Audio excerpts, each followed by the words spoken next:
Catalyst skill hub ഒരുക്കുന്ന തൊഴിലുറപ്പ് പദ്ധതി 6 മാസ പഠനം, മികച്ച ജോലി. KSRTCയിലൂടെ ഗവൺമെന്റ് നടപ്പാക്കിയ പ്രിയദർശിനി പദ്ധതി, ആ പദ്ധതി ഒരു വമ്പിച്ച വിജയമായി തീർന്നതിന്റെ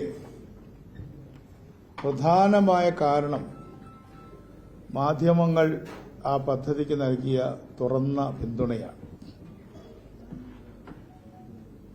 ഒരു മാസം പിന്നിടുമ്പോൾ, ഇന്നലെ ഒരു മാസം പിന്നിട്ടു, ഒരു മാസം പിന്നിടുമ്പോൾ ആ പ്രിയദർശിനി പദ്ധതി എവിടെ നിൽക്കുന്നുവെന്നും മാധ്യമങ്ങൾ ഇന്നലെ വളരെ ഭംഗിയായി ജനങ്ങളോട് എത്തിക്കുകയും അതിന്റെ ഒരുപാട് പോസിറ്റീവായ കാര്യങ്ങൾ എടുത്തു കാണിക്കുകയും ചെയ്തത് തീർച്ചയായിട്ടും അങ്ങേയറ്റം സ്വാഗതാർഹമാണ്.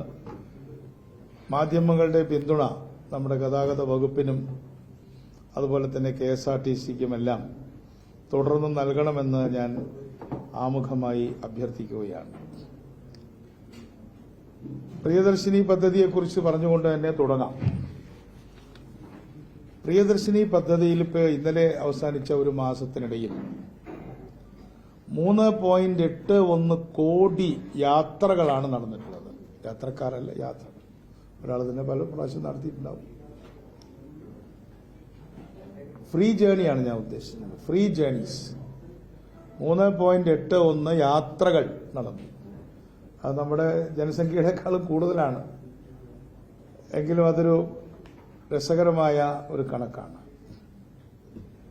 എല്ലാ ദിവസവും യാത്ര ചെയ്യുന്ന സ്ത്രീകളുടെ എണ്ണം ഏകദേശം 5 ലക്ഷം 6 ലക്ഷത്തിൽ നിന്ന് 12.71 ലക്ഷമായിട്ട് ഉയർന്നിരിക്കുകയാണ്. അതുപോലെ തന്നെ സ്ത്രീകളുടെ ശതമാനം യാത്രക്കാരിൽ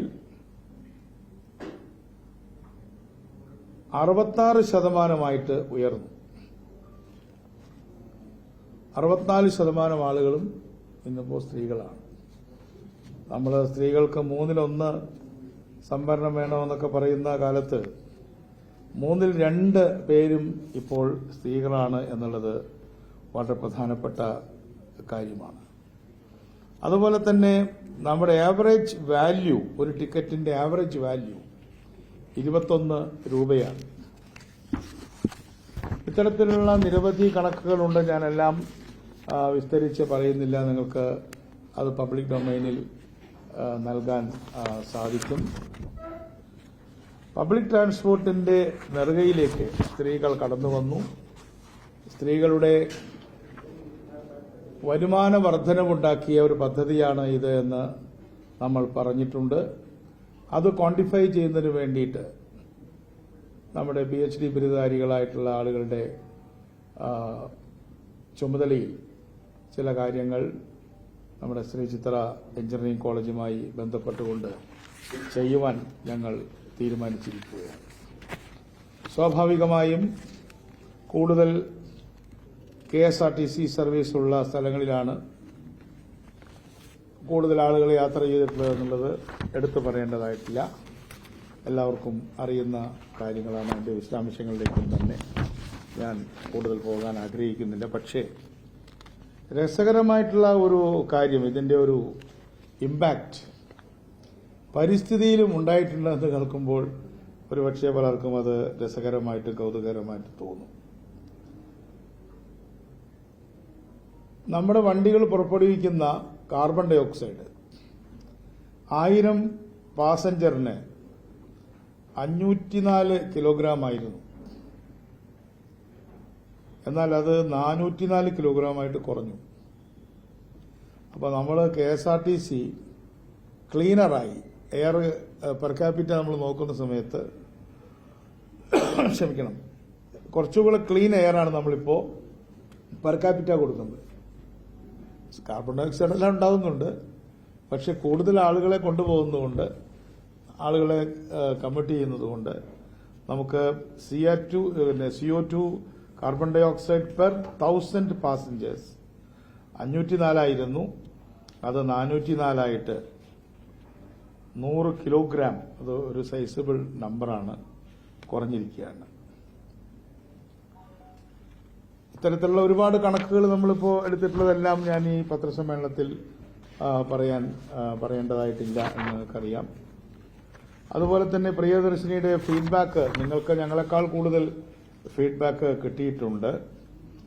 അതിൽ സ്റ്റാർ എന്നുള്ള രീതിയിൽ നമ്മുടെ ആപ്പിൽ 1 സ്റ്റാർ, 2 സ്റ്റാർ, 4 സ്റ്റാർ അങ്ങനെ കൊടുത്തത്.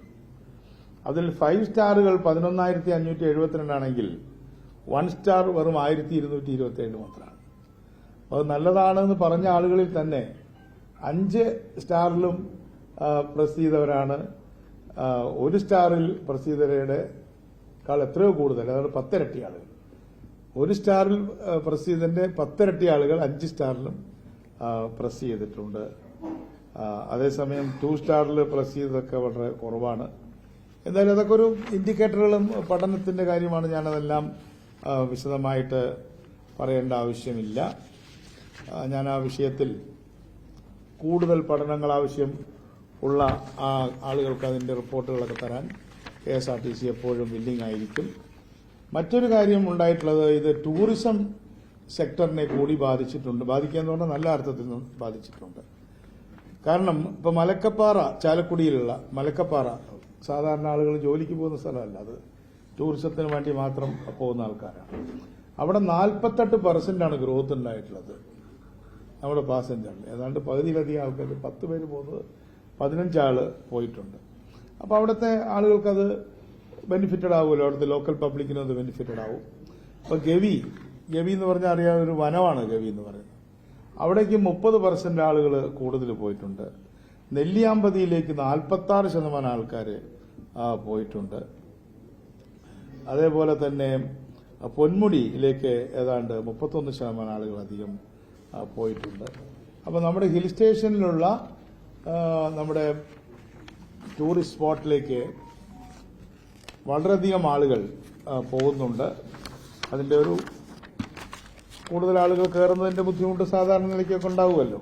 എങ്കിലും അതൊക്കെ നമുക്കിനി മിറ്റിഗേറ്റ് ചെയ്യേണ്ട കാര്യങ്ങളാണ് എന്നാണ് എനിക്ക് ആദ്യമുഖമായിട്ട് പറയാനുള്ളത്. എന്തായാലും നമ്മളെ സംബന്ധിച്ചിടത്തോളം ഒരു വലിയ സക്സസ്ഫുൾ ആയിട്ടുള്ള ഒരു പദ്ധതി നടപ്പാക്കിയതിന്റെ ചാരിതാർത്ഥ്യത്തിൽ ഞങ്ങൾ ഡിപ്പാർട്ട്മെന്റ് മുന്നോട്ട് പോകുമ്പോൾ നിങ്ങൾ വലിയ പിന്തുണ നൽകി. ജനങ്ങളും അത് നല്ല രീതിയിൽ അതിനെ പിന്താങ്ങിയെന്ന് മാത്രമല്ല, പൊളിറ്റിക്കലായിട്ട് പറയുമ്പോൾ ആദ്യത്തെ ദിവസത്തെ ഉദ്ഘാടനത്തിന് പ്രതിപക്ഷം വരില്ല എന്നൊക്കെ പറഞ്ഞെങ്കിലും പ്രതിപക്ഷത്തിന്റെ ഭാഗത്തു നിന്നും വളരെ നല്ല ഒരു സമീപനം, അതിനെ എതിർക്കുന്നതോ അതിനെ വേണ്ടാന്ന് പറയുന്നതുമായിട്ടുള്ള, അതിനെ നിരുത്സാഹപ്പെടുത്തുന്ന യാതൊരു തരത്തിലുള്ള നടപടിക്രമങ്ങളും ഉണ്ടായില്ല എന്നുള്ളതിൽ പ്രതിപക്ഷ കക്ഷികളോട് ഞങ്ങൾക്ക് വളരെയധികം, രാഷ്ട്രീയം ഞാൻ പറയാണ്, വളരെ തൃപ്തിയാണുള്ളത്. അവരുടെ സംഘടനകളിൽ ചില സംഘടനകളൊക്കെ ഒരു ദിവസമൊക്കെ വനിതാ സംഘടനയൊക്കെ സമരം ചെയ്തെങ്കിലും അത് പിന്മാറുകയാണ് ചെയ്തത്. അതെല്ലാം തന്നെ നമുക്ക് വലിയ ആവേശം നൽകിയിട്ടുണ്ട്.